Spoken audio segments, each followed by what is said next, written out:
Welcome back, everyone, for this week's episode of our Smoky Mountain Wrestling podcast.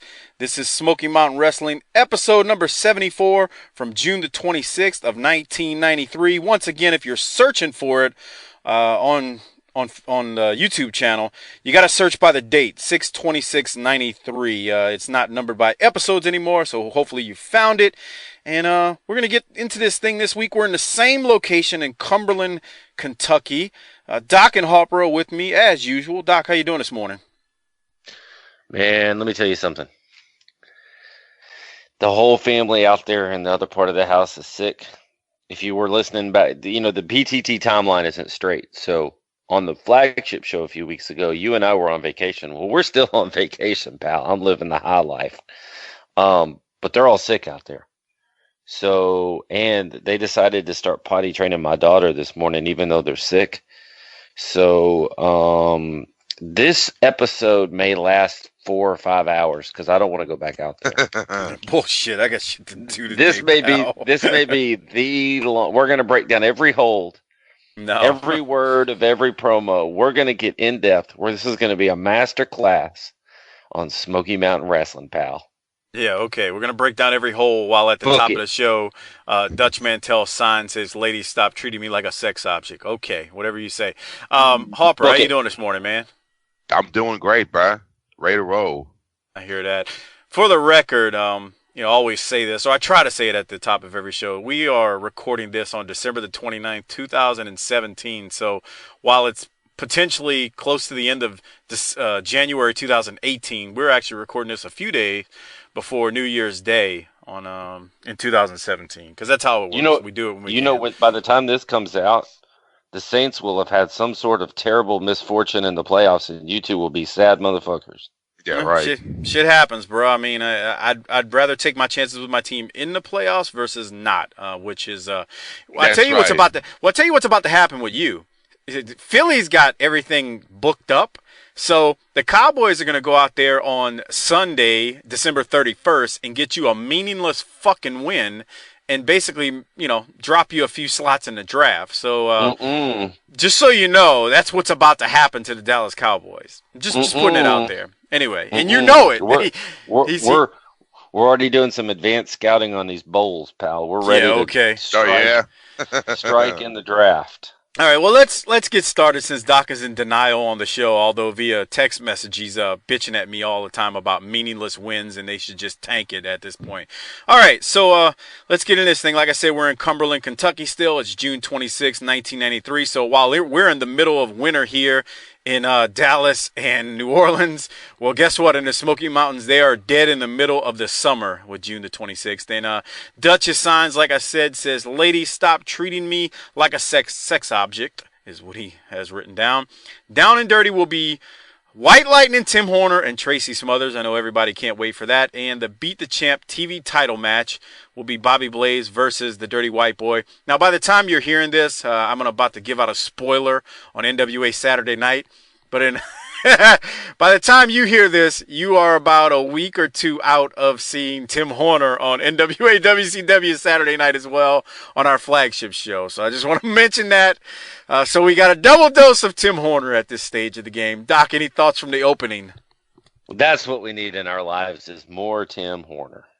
Double dose, brother. More jiving and socializing. That's my New Year's resolution. I'm going to do more of that.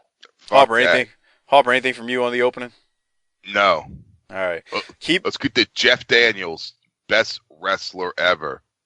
Yeah, we got the first matchup is Jeff Daniels versus and Nature Boy Paul Lee versus the Rock and Roll Express. Rock and Roll Express win with a double drop kick. But did you all notice the 8-ball still on the canvas where Abdul Hassan dropped his magic dust from last week? It's like there's still a big white pile of powder in the ring. I didn't even notice that. Yeah, they're still there from last week. But I don't know, Doc, your thoughts on this first match? Nothing much here. I mean, it was very quick. Well, I just thought I noticed that Jeff Daniels had finally purchased some tights and ditched the Zubaz. Yeah.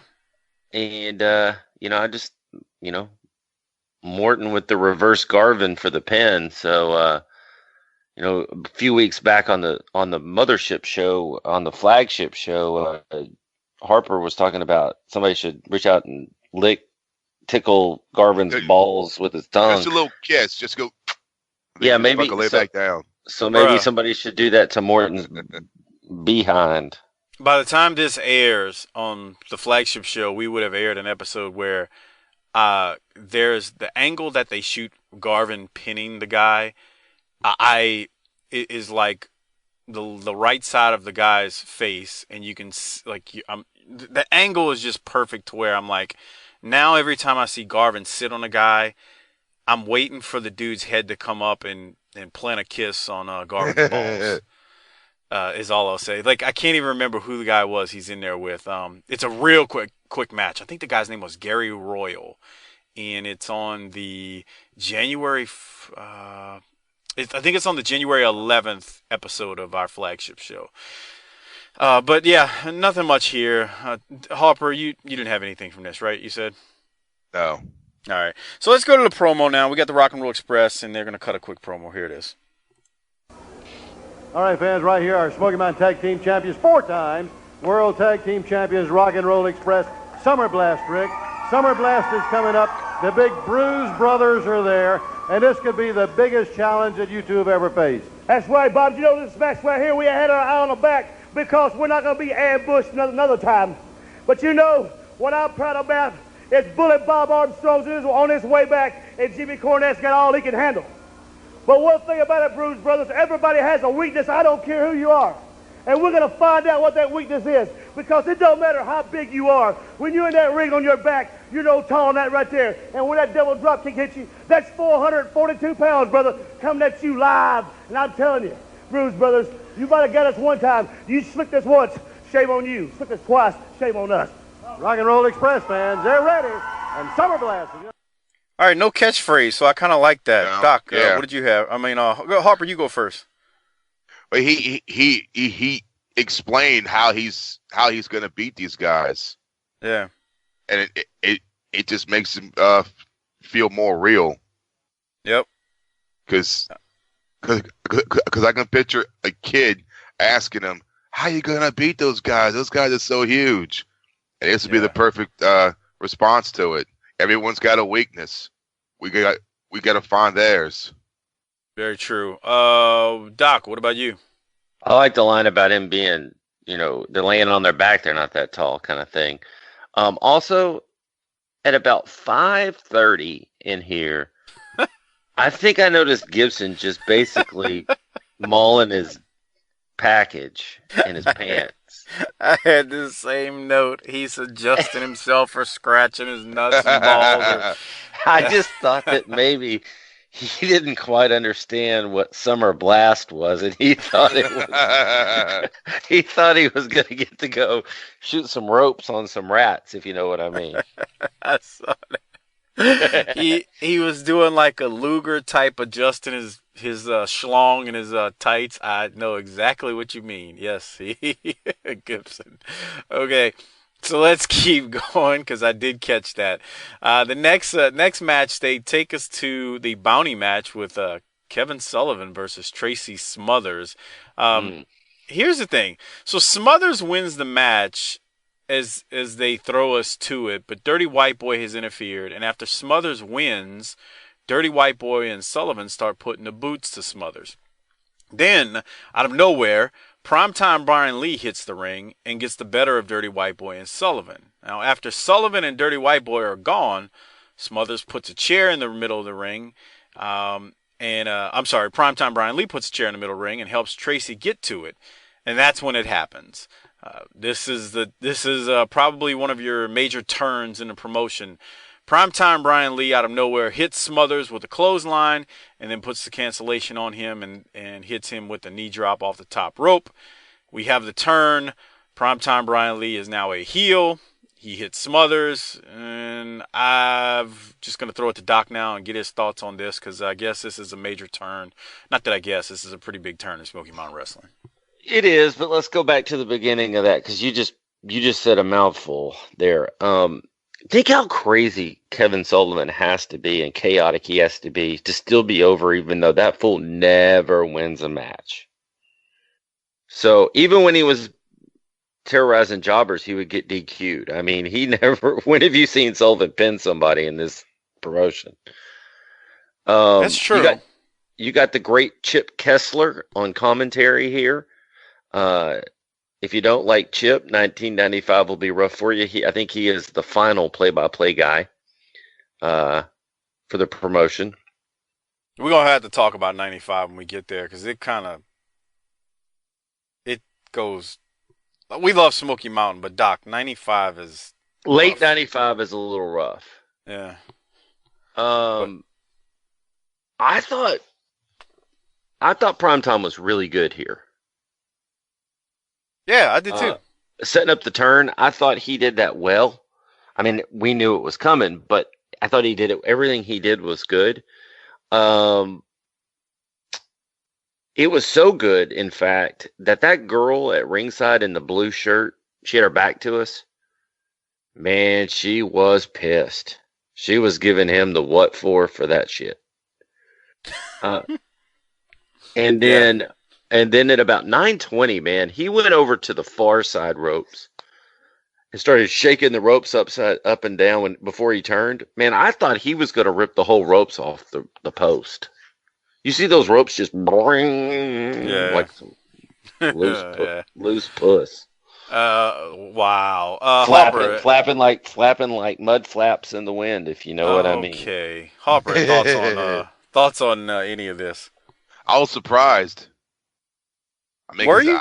I mean, not surprised, but I didn't see this coming as quick. I thought they were going to kind of milk it a little more because the only sign of him turning heel was when he says, "Yeah, whatever," during that promo when Tracy interferes. But I'm glad. They didn't. You're right on that. They really didn't milk it a lot. I mean, you kind of had that one sign when when Tracy interrupted him, and then this happened. I mean, it came quickly. I mean, that goes against our conventional wisdom with the promotion where we talk about how they take a while to play things out. Yeah, I mean, because like him and Horner, I mean, they're kind of milking their kind of the end of their friendship or whatever you want to call it.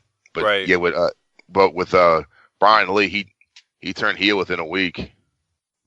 And I think, too, part of that it is probably larger in part due to the fact that the Smothers and Dirty White Boy angle had kind of ran its course and the candle had been, burned enough on it. And it was time for Tracy to move on to someone else. So, logically, I'm sure if we look down the roster, we could find someone else they could do this with. But, Primetime Brian Lee's been there since the beginning. It's been we're talking a year and, 4 months of the promotion at this point, almost 5 months if you consider, because we're almost to July. So, I mean, you're 17 months into the promotion right now. He's been a babyface the whole time. He's your first champion. Why not? I mean, it is what it is. So, anything else, Hopper? Nah. All right. So after all that, we are going to get a Primetime Brian Lee promo, and here that is. Let me play it for you. This is Chip Kessler. We're backstage at Freedom Hall Civic Center and wondering what's going on between Primetime Brian Lee and Tracy Smothers. Let's see if we can get some answers from Brian Lee as far as what just took place out in the ring here tonight at Freedom Hall Civic Center. Brian Lee, Primetime Brian Lee. What happened between you and Tracy Smothers out there tonight? I'll tell you, I'm tired of being a big man, living in a little man's shadow, little man. I guess that's all we're going to get tonight from Brian Lee here in Johnson City. All right. Doc, thoughts? I think we have learned this over 17 months, and now it stings true whether he's a babyface or a heel. Primetime Brian Lee is at his best on the mic when it's short, and that was short. So, and he didn't give away too much there, so now we still have to figure out why, Brian, why? Yeah. What else is going on? I mean, we know you're mad now, but what else is going on? Harper, what about you? Right. Yeah, it's short and sweet. It still keeps you wondering what his problem is. Yeah, it's all about storytelling. I need I know you turned on him because I could see it with my eyeballs, but yeah, I want to hear what the fuck now, and I need you to clarify that for me. Okay, so after that, I hadn't intended on playing this local promo, Cornette right here. I mean, there's nothing really to it. Doc, did you have any thoughts on that? I had I have two questions that you don't have to play the promo to ask. First of all, where do you buy a yellow sports jacket? Oh, fuck Soul Train Fashions in New Orleans? Yeah. Okay, that's just one. I can name a few if you want to know. I mean, there's a bunch of Steppin' Style. Steppin' Style. I mean, they're all over the place in NOLA. Do you stop at a fast food restaurant and get you a grape soda on your way? No ice. I don't do grape. I do red. Okay, red. That's the fruit red. Red right? drink. Red drink. With no ice. No ice. Right? Since you want to be a prick. No ice, right? No ice, right? No, light ice. Easy on the ice. Because I don't want my drink being full up with ice. Right, because you want the drink, right? Yeah, I want the drink, not the fucking ice. Fuck the ice. Right. Okay. I just want to get all that out there. Okay. Second of all, people are fascinated by you did a heel turn on your race, Mike, and people are fascinated by it. Well, I don't know what you're talking about, but keep going. Okay, it's good. It's better to keep the people guessing, right? Storytelling. Okay. I also think it's funny that Corny had the racket with Smash Bash on it. Seems fitting. Yeah. But that yellow jacket is something, man. Jeez. I don't think you can go roll into like Penny's and get one or something. No. I got yellow pants. I'm gonna advise Harper of something I saw on Twitter yesterday, and I need to retweet it. I heard that Wildcat Sports is going to Georgia coming up. Yeah. And I'm gonna advise Harper to either get you a black and gold New Orleans Saints jacket, or you need to wear some type of Saints paraphernalia to get you some nuclear heat while in Georgia. Oh, you want to hear about nuclear heat? I was in Atlanta the night that the Cowboys played the Falcons in the preseason, and Michael Vick broke his ankle. You don't think I went out that night to bars and was asking everybody about it? That's nice. We broke your boy's ankle. But they weren't playing the Cowboys. They sure as hell were. They were playing the Ravens that fucking night. I remember that. I don't remember. I don't remember either, to be honest. Were playing the Ravens. But I was in Atlanta. Are you going to Atlanta, Harper? No, it's like an hour away. I forgot exactly where. You'll be in fucking Falcons country. Yeah, you'll be in Falcons country. I was going to say, if you're in Atlanta, you need to go to the Claremont Lounge. Dude, they got this place called the Claremont Cowfish. Y'all have those in Dallas? No. What? Cowfish? No. It's a sushi / hamburger place. I'm talking about Claremont. He's about to tell us how to find some snatch, man. He's talking about a sushi and hamburger place. Okay, yeah, go ahead. Hey, why don't you Google Claremont Lounge real quick there, pal? All right. Okay. While he does that, I'll keep us moving. The next matchup is Chris Comet versus Chris Candido. Bob Cottle mentions how Candido is still crying about the WWE title and how Smoky Mountain is not recognizing the WWA as a legit title. And Dutch references Dennis Coralluzzo, which, as our listeners would know, was good friends with Jim Cornette and our good friend, the great Brian Last from the 605 podcast, The Mothership. Now, here's the thing about what happens next, too. I clearly heard the name Chris Comet introduced in the introduction of the match. But Dutch repeatedly calls Chris Comet Chris Klein. Candido, at one point, as we keep going with the match, hits Comet with a top rope dive to the floor, and the crowd didn't react at all. In fact, this crowd is dead during this match. Dude, this crowd is fucking dead as fuck. It's like they took a bottle of Somas, and I mean, even the Suicide Plex didn't get a reaction. Candido wins, but I mean, Harper just said it. This crowd is dead. Like, they are completely silent.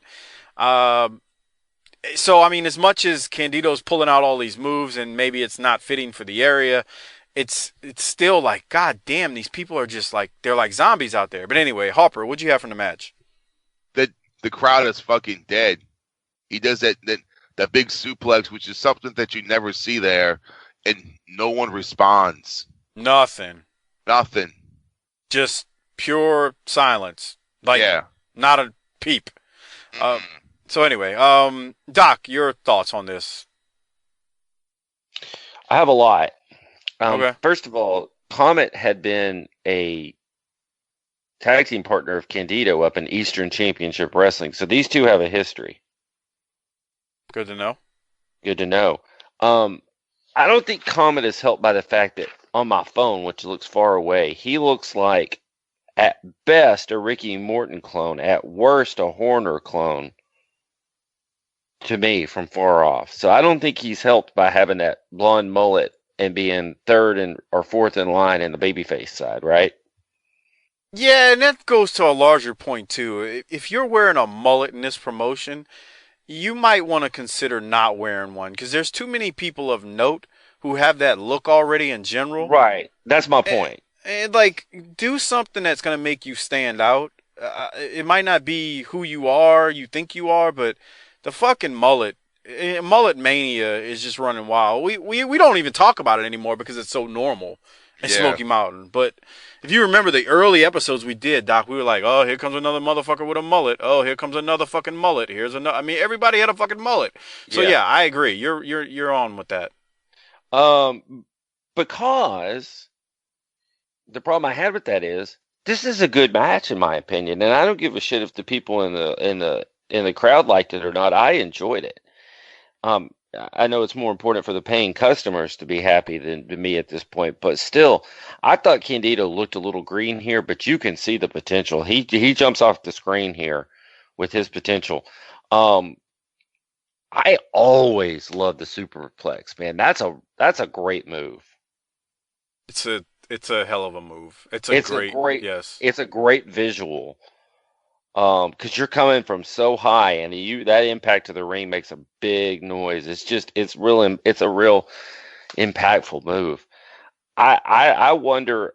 So I started wondering why the crowd was so dead, and I just wonder here if it's a factor of a couple of things. If Candido's moving faster than these people can keep up with, and that's not necessarily a slight at the people. It's a slight that they've not ever seen this style to this degree, right? But they were also quiet for other stuff too. Well, fuck them. They're probably okay. Maybe they're patient zero for the opioid crisis of today, right? Maybe they're all just pilled up. The other thing here is I wonder if they're a little intimidated because Candido came from up north. He's talking fast and he's telling them they're stupid, and they're like, wait a minute, we're not stupid, but they're a little intimidated because he can put them back in their place. But this crowd sucked. Also, this was the first match where we hear, I believe, the name Dennis Coralluzzo mentioned. Yeah, I think so. Yeah, this references it. Yeah. So anyway, I regardless of the fans there, I thought this was a good match and I enjoyed it. Harper, what did you have from it?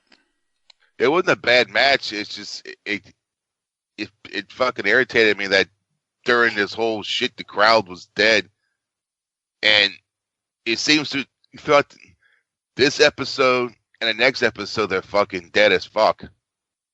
I don't know what's going on, but they are dead. That's what I was trying to think. Did something happen to where all these people, like half the crowd left? Maybe they're closing down the mill, dude. Oh, well, no. This is the third taping. This is the third taping from this area, I think, or maybe this. Right. But even then, it's still really strange. I don't know. It's weird. Maybe we're identifying the perfect moment on the timeline where they took our jobs. Okay. Well, look, all these towns went from like 2,000, 2,700 people. They lost like 1,000 people right about this time. I could be right about this. You have a point on something. It's actually quite sad. I mean, you're trying to make a joke out of these poor people, and it's not funny. It's sad. I didn't make a joke. I didn't make a joke of them. They're rich bookers at the companies they worked for made the joke out of them. Let me tell you about these rich bookers. I'm starting to have it with these corporate motherfuckers. No kid. They would sell each. You got to know that the deal that they would sell each one of us, you, their friends, their family for another $1. All right. Am I wrong? You're not wrong. And with See? that said, let's move on before we go down another sidetrack. Resist. We got Chris Candido. Shut up. We got Chris Candido coming up right here. All right, fans, and with us right now, here's our WWA World Heavyweight Champion, the Suicide Blonde himself, Chris Candido. Oh, Bob Cottle, Yes, sir. I have finally realized why Smoky Mountain Wrestling will recognize me as a real world champion, even though I am. And that's because they're afraid that I'm going to beat all their talent.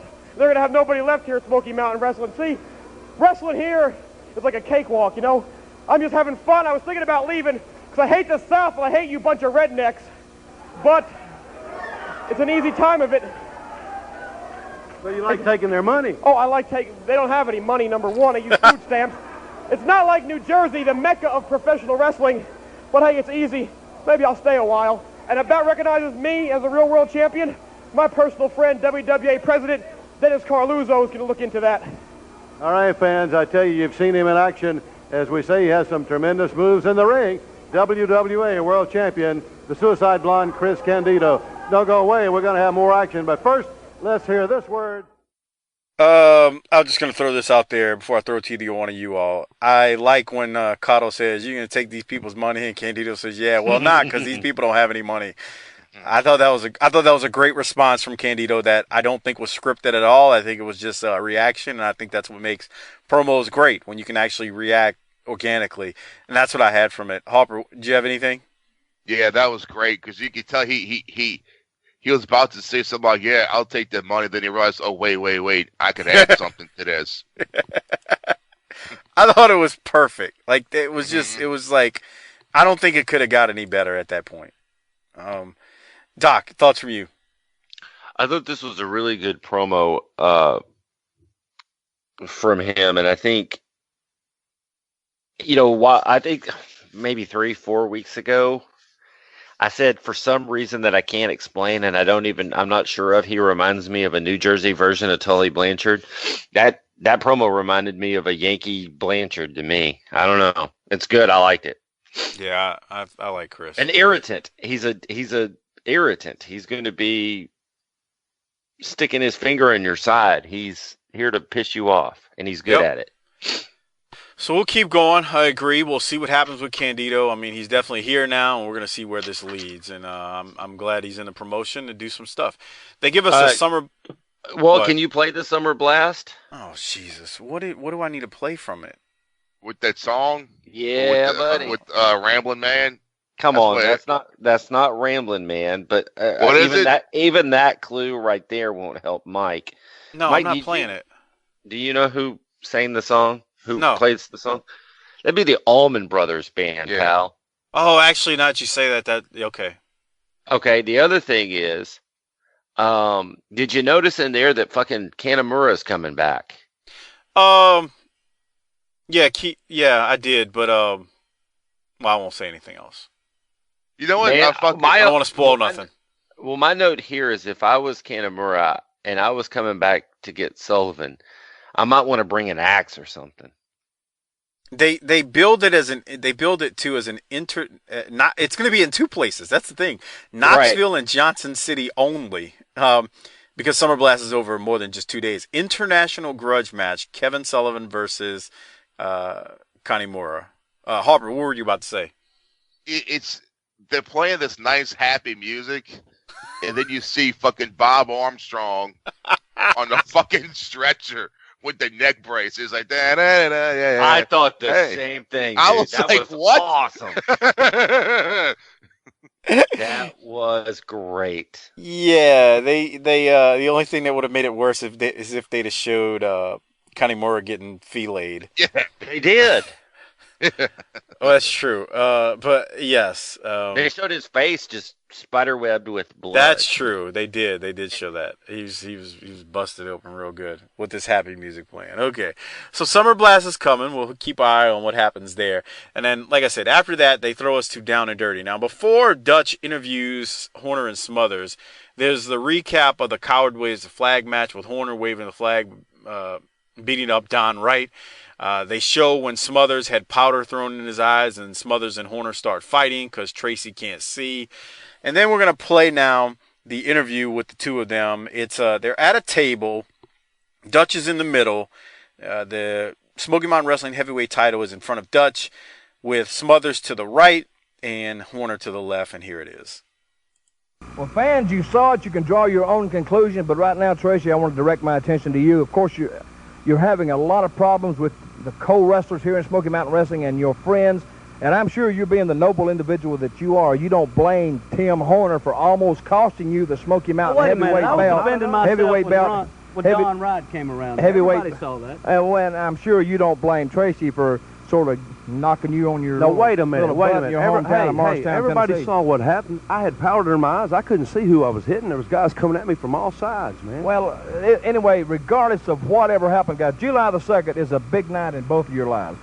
Summer Spectacular, Morristown, Tennessee, July the 2nd. This Smoky Mountain heavyweight belt will be on the line between Tracy Smothers and Tim Horner, which brings up another interesting point. Now, I know, all the fans know that Morristown is your hometown, Tim. And Tracy, I just want to know, how does it feel like being an underdog? You're the big gun going in there, but he's got the home field advantage. Why would you go to Morristown? Well, I suggested Morristown, Tennessee. It doesn't make me any difference where the match is at. We could just as easily have it in Springfield, Tennessee, or in Russia. It doesn't matter to me. Well, you said Morristown. You got something against Morristown? I ain't got anything against Morristown, Tim.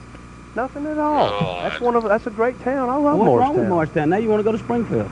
Would you go to Springfield? Happens to be my hometown. I'd go You're having it in your hometown. He said Morristown, and the good people in Morristown expecting that. Because besides, that's the first place that you not clean my clock in Morristown. It's only proper we go back there. Oh, and I guess you didn't get the title held up by waving the dadgum flag in Johnson City either. Did you intentionally wave that flag? Did you intentionally wave that flag? I wouldn't have had to. Answer my question. Did you intentionally wave that flag? No, I didn't. If you'd have told me he was crawling around, I wouldn't have had to. That's right. Well, I didn't intentionally hit you in Morristown either. I had powder in my eye. Oh, come on, Tracy. My gosh.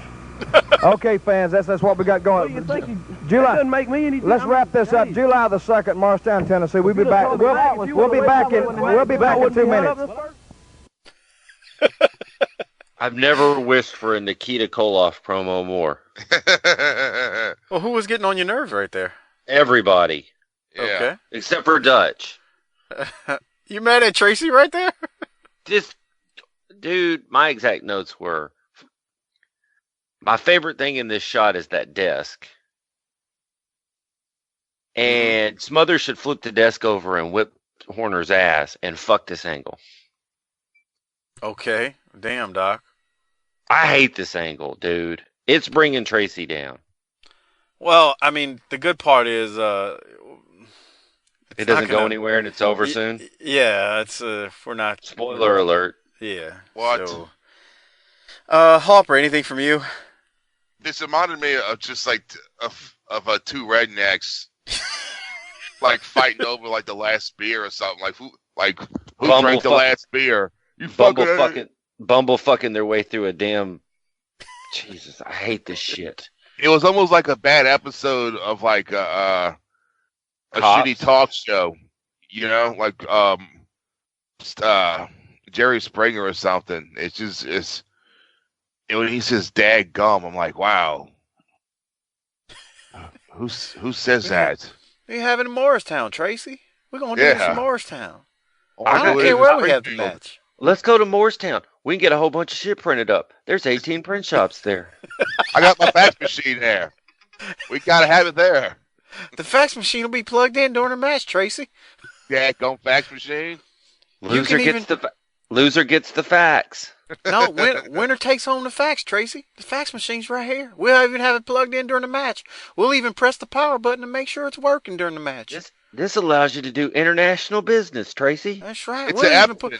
We'll even put a camera on the fax machine and put in and show it on the TV right outside the ring, Tracy. We'll do that. Okay, let's keep it going. Yeah, not much there. I don't know. These God, Horner. Doc gave us a play-by-play during it. Let's keep going.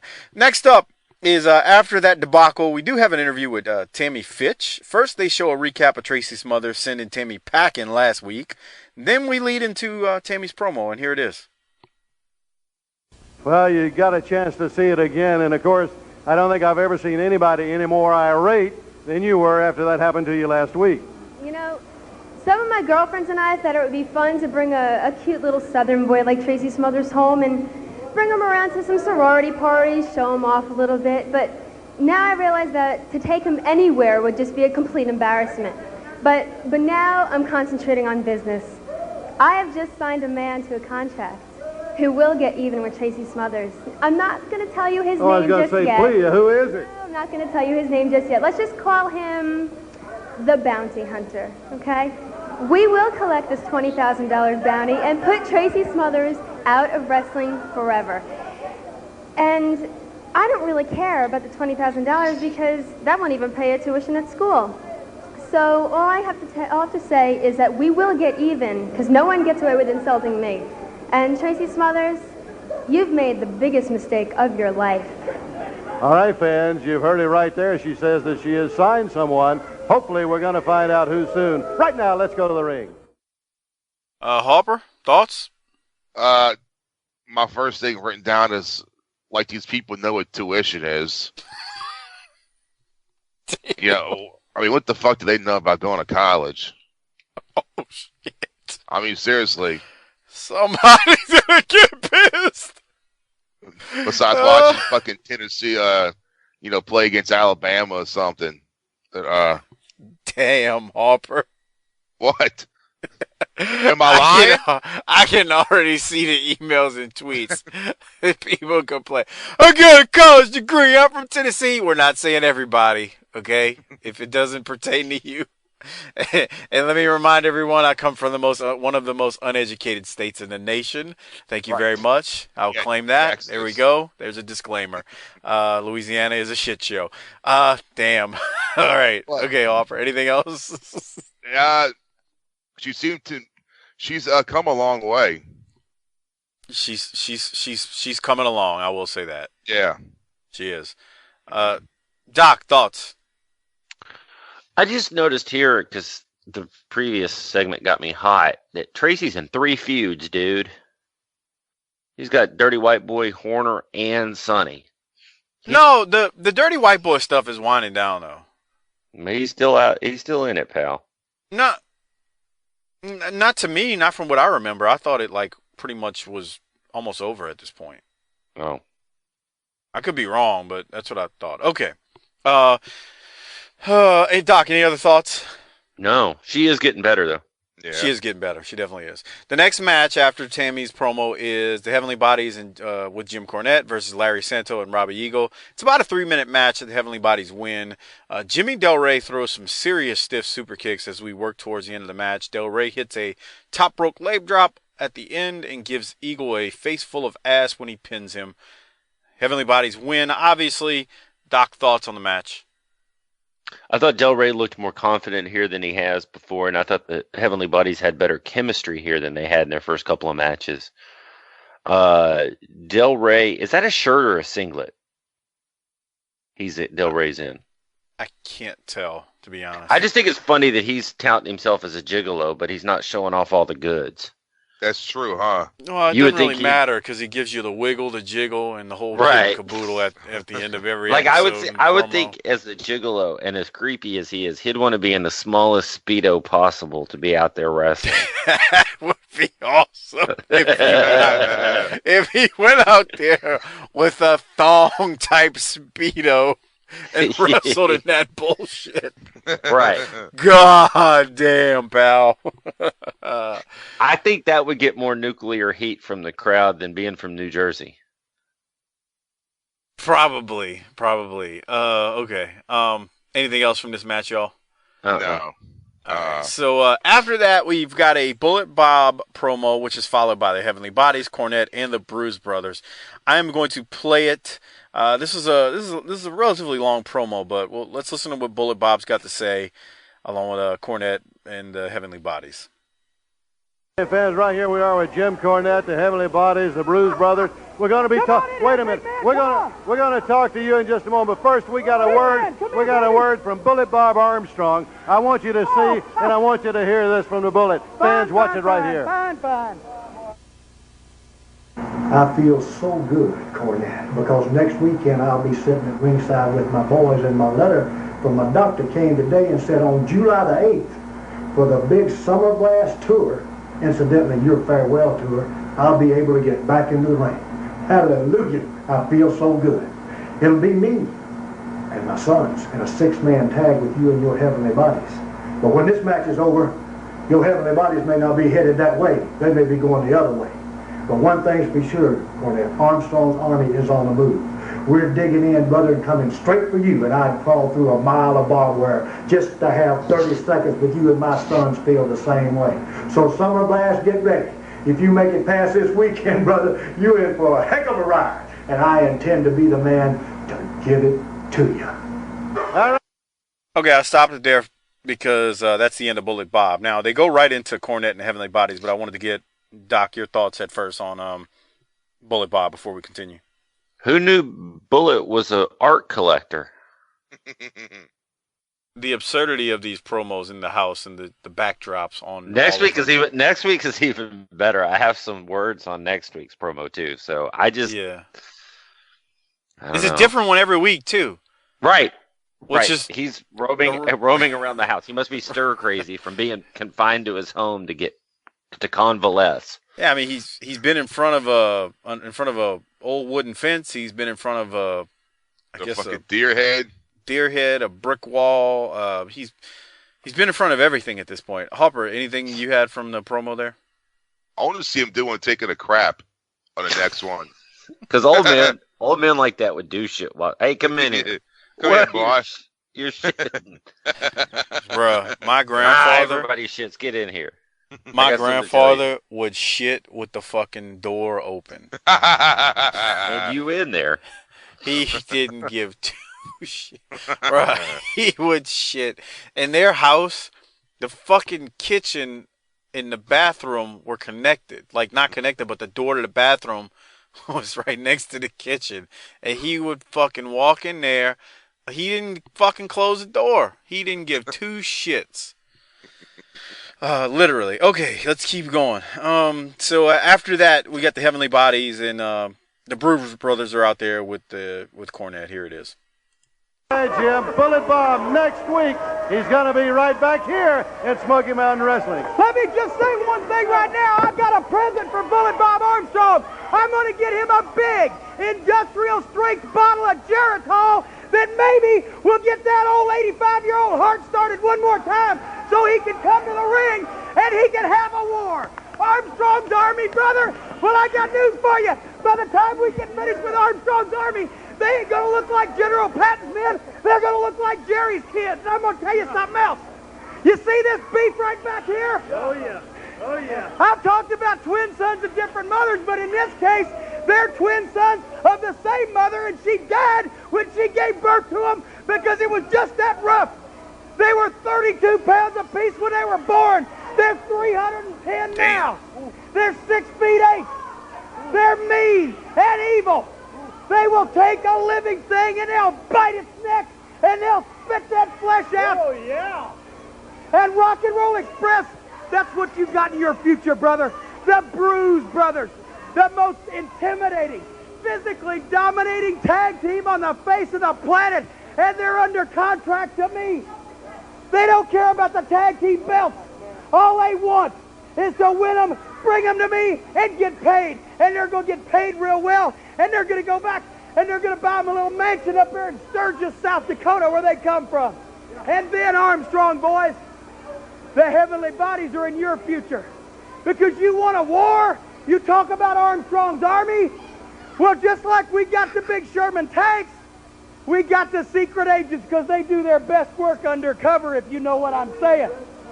And Armstrong's, for as many times as the Bruise Brothers can pound you, the Bodies can outsmart you. For as many times as the Bruise Brothers can break you in half, the Heavenly Bodies, well, they can turn around and they can tie you in knots because they're wrestlers. So Armstrongs, you've got that to look forward to. And Bullet Bob, I swear to you, what's been hurt before can be hurt again. You're not going to get your hands on me. You will not last to get back in a wrestling ring. Armstrong's Army is going to go down to defeat at the hands of my men. And brother, one more thing. Killer Kyle's going to take that $20,000 off of Tracy Smothers' head. I'm going to have a check coming from Ron Wright, and just in case Bob Armstrong gets antsy, the big man here is always watching my back, brother. I got a lot of beef here, and I'm going to make use of it. All right, fans. Jim Cornette.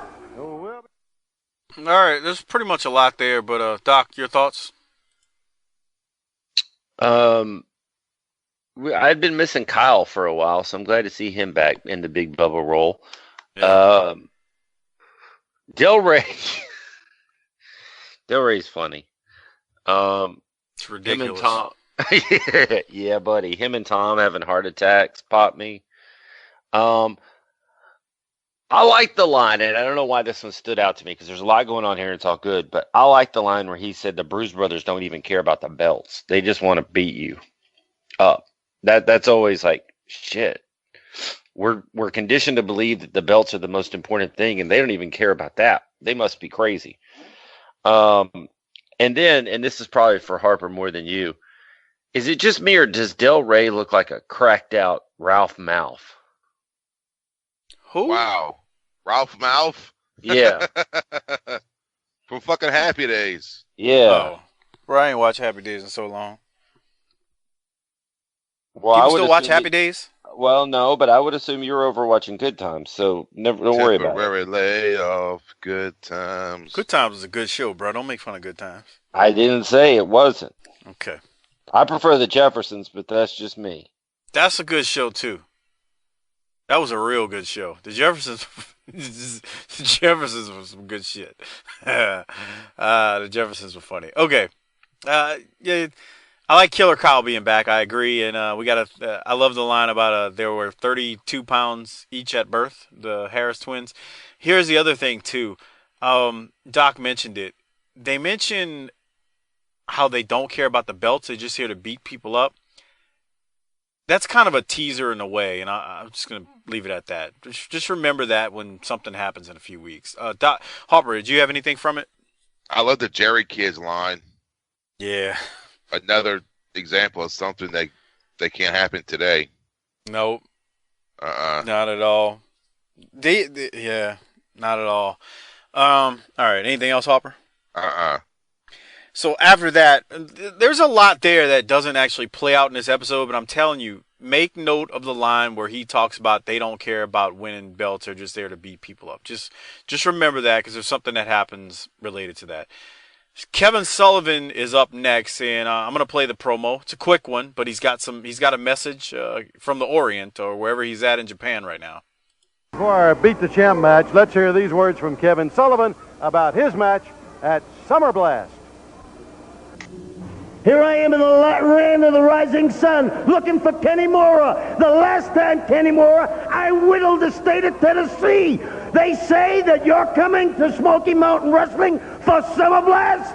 What do you think? You're the cowardly lion? You're going to fight me with one arm? Listen, I'm going to end it right here in your home country, Japan. You ain't going to no Summer Blast. You won't get embarrassed me nowhere in the United States. Ladies. Well, Doc?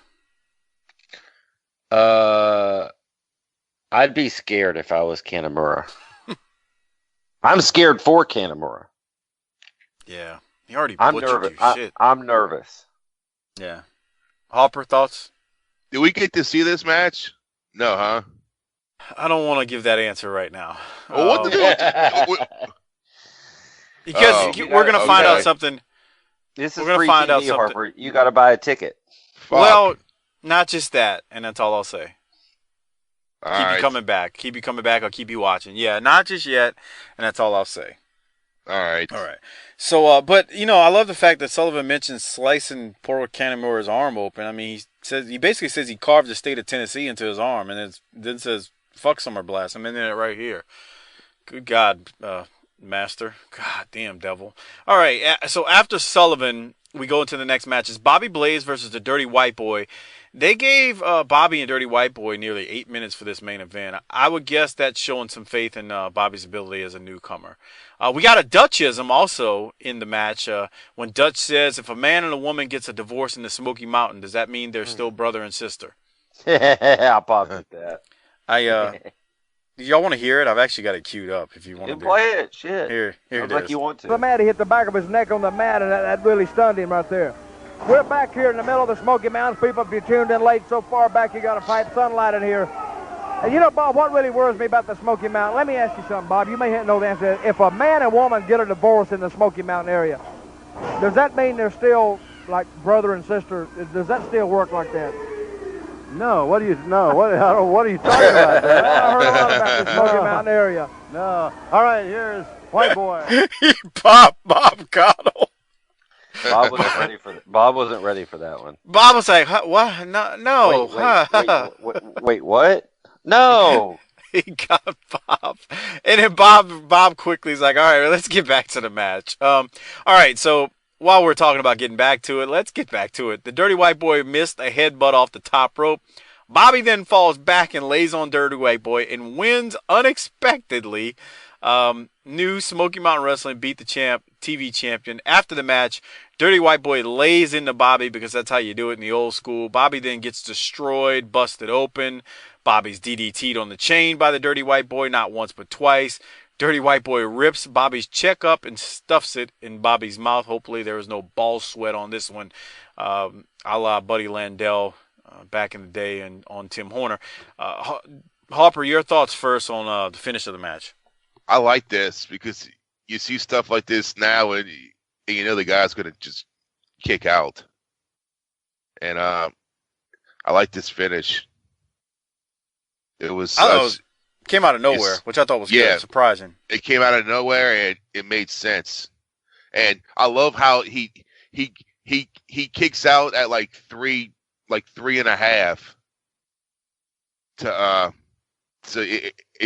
to show that he still had some life left, and right. He wasn't just fucking dead laying there.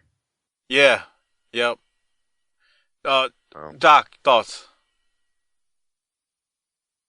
It's rare that you see a guy pull a guy up by at two and have it backfire like that, but that's what they were working towards. I thought Dutch was doing a good job. He was talking about, at the beginning stages of the match that, Bobby was the Christian being thrown to the lions, which is a throwback to the interview promo that Bobby gave a couple of weeks ago. So I thought that was nice, tying that together.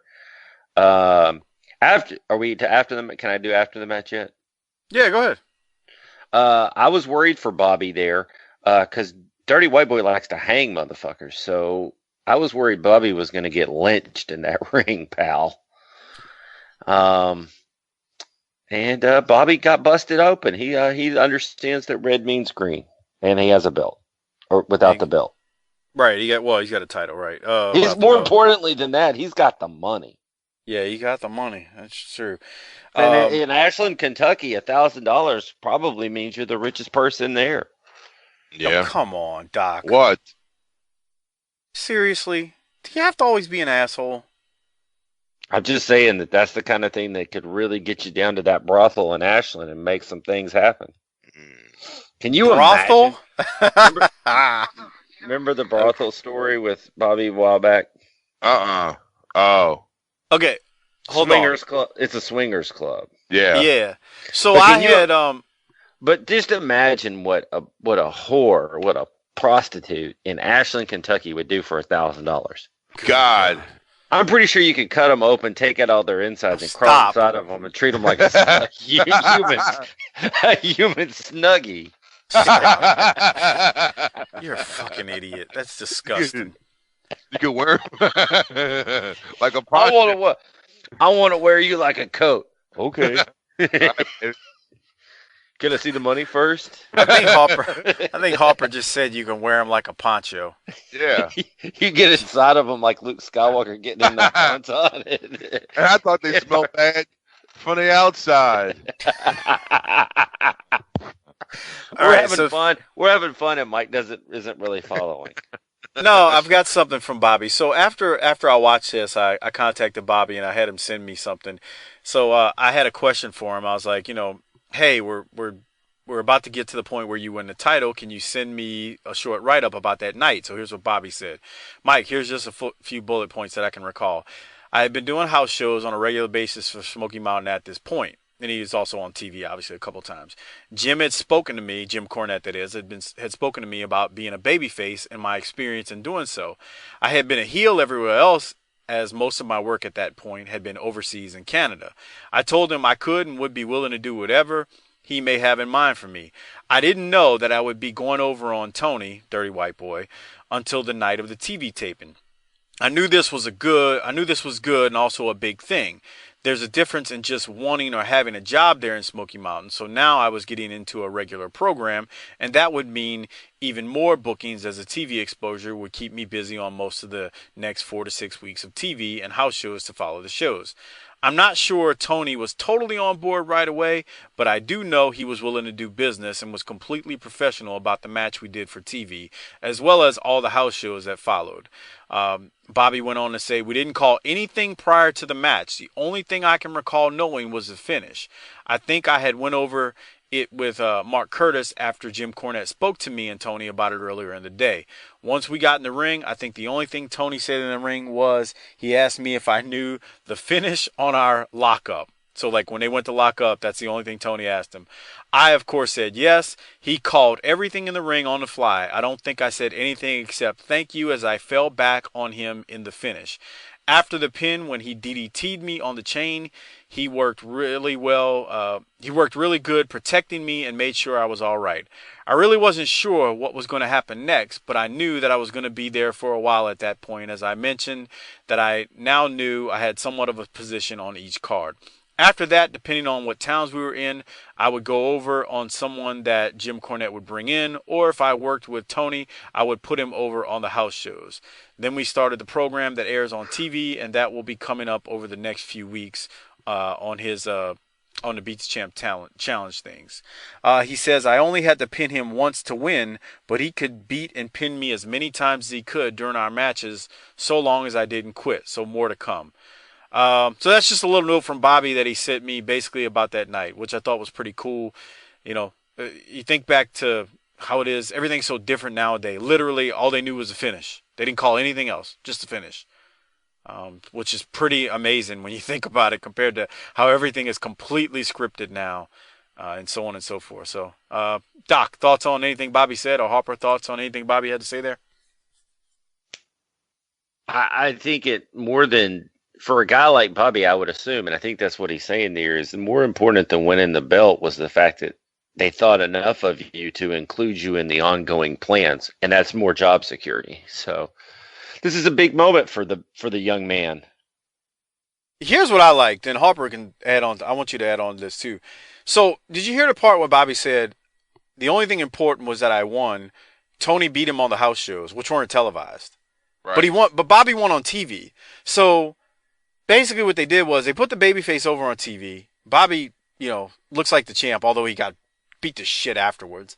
And then when they go around the house shows, Tony's beating him every night, which I think is kind of, I like that. I mean, because here at the end of the day, Tony's not worried about, Dirty White Boy's not worried about the fact that he lost one match on TV. And like Harper said, when he lost, he kicked out at 3.25.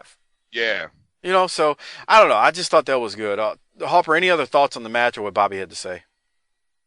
I mean, it seems that they're really putting a lot of faith into him. They really are at this point. Mm-hmm. I mean, to say think about it.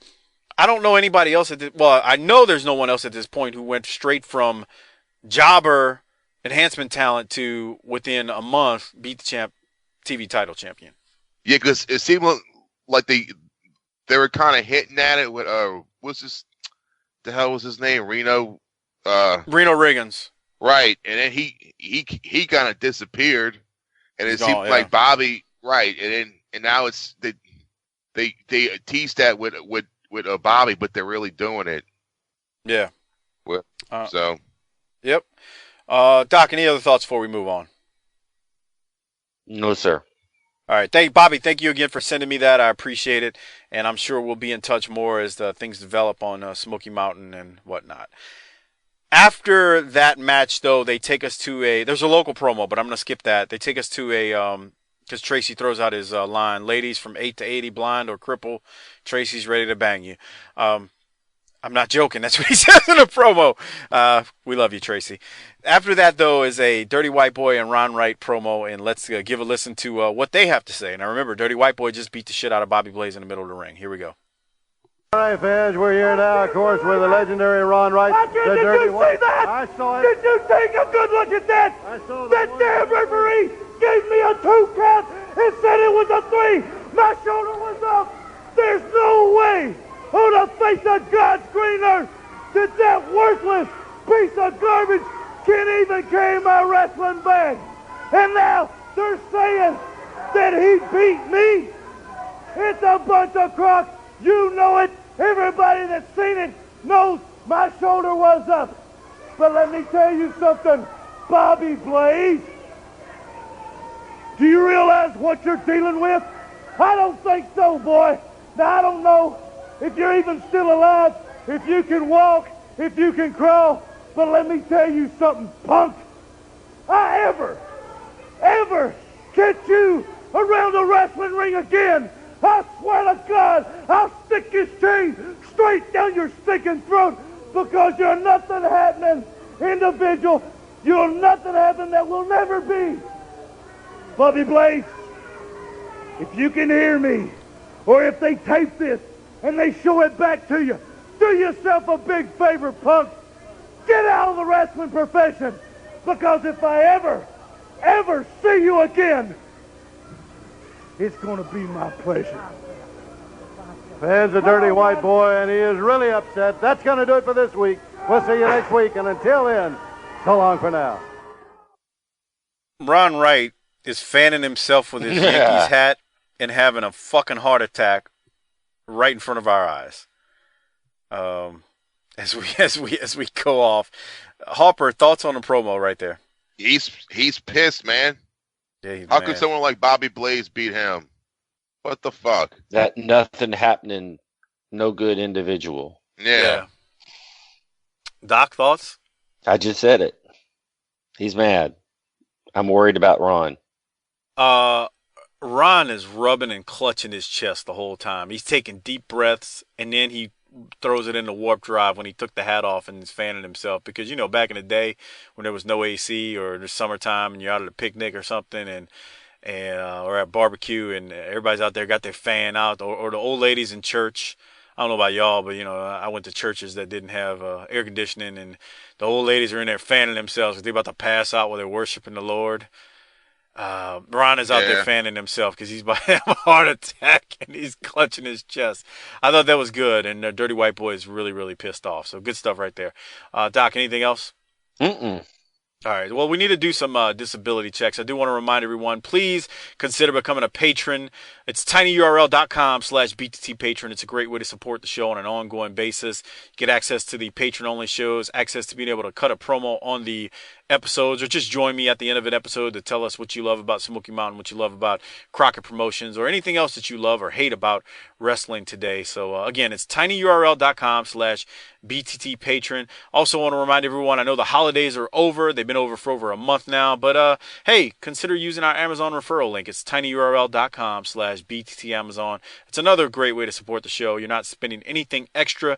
Give it to the wives, girlfriends, or anyone in your family who does shopping. Just say, hey, use this link, bookmark it, and whenever you're on Amazon, purchase things, use those gift cards that you got during the holidays if you still have any lingering around, and we'd appreciate it. It's a great way to support the show. Puts a little bit of money in the show's pockets. All right, let's keep going. We got disability checks here.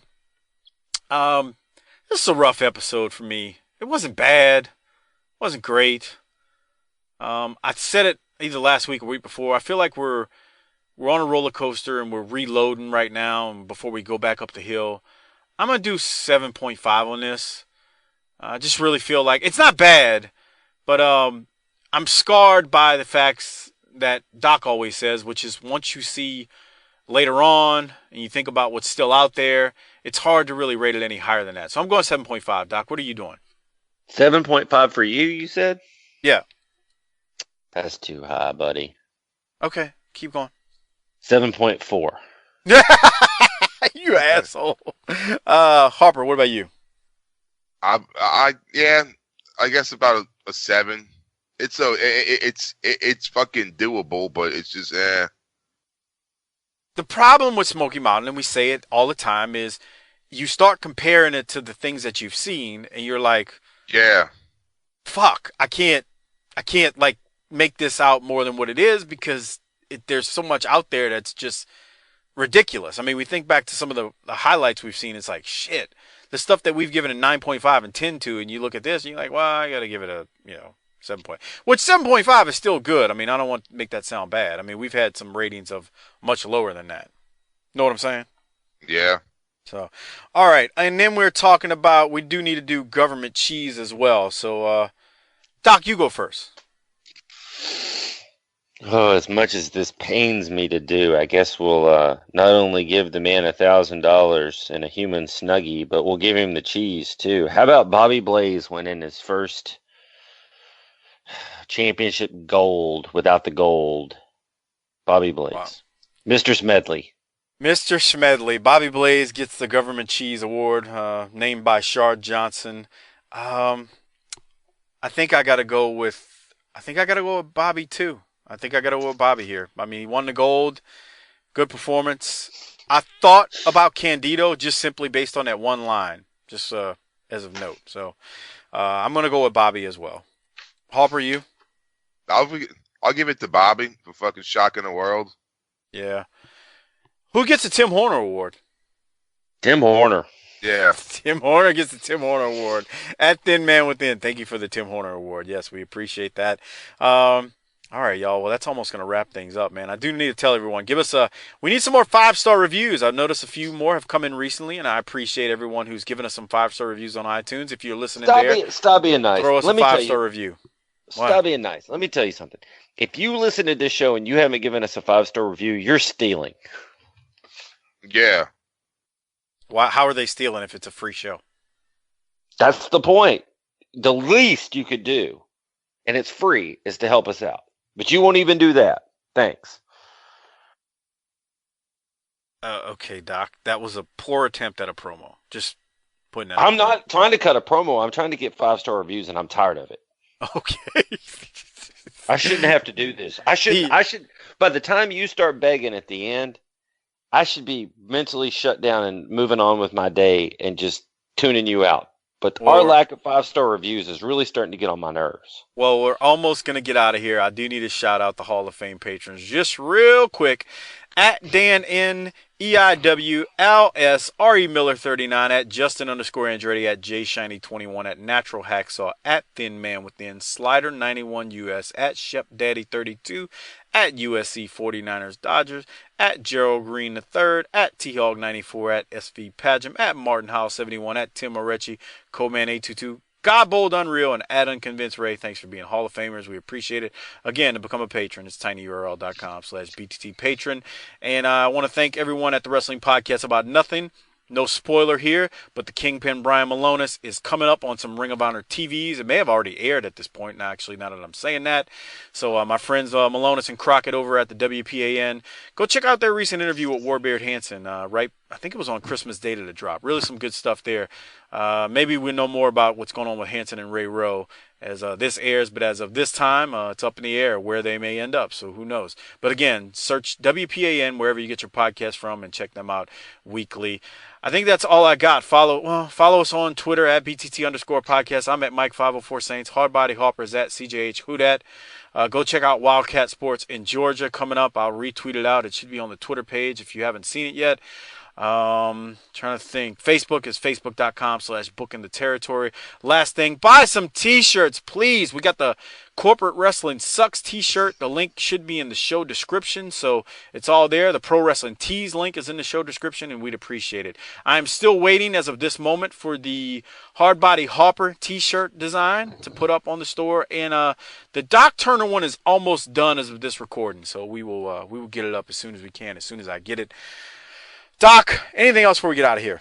No. Hopper, you? No. Hit the tagline, Hopper. Book it, bitch.